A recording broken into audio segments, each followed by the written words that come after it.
One more time. Na-miss niyo ba kami?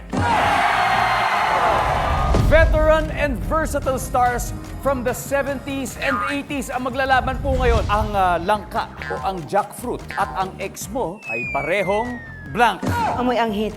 Mga experts ang kasama natin ngayon. Pwede nang sundan ang panganay kung ito ay ilang taon na. 1. Ayaw mo ng 11 months? Para may pahinga konti. Saan man kayo tumingin, nag-uumapaw ang kagandahan dito po sa studio. Ano ang sign na ang iyong jowa ay unti-unting nagiging gagamba? Naglalaway. Naglalaway? Ano ang unang-una mong gagawin kapag nanalo ka sa loto? Bibili ng grocery. Joya Ramona, are you ready? Here we go!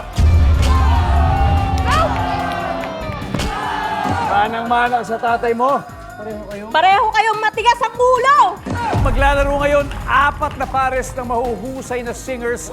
Name something na pwedeng ilagay at posibleng magkasya sa iyong pusod. Wallet? Saan ka makakakita ng maraming upuan pero walang mesa? Sa Lamay. Family Feud, 5:40 p.m. Kung walang whitening lotion, anong pwedeng gamitin para pumuti ang iyong siko? Pintura po.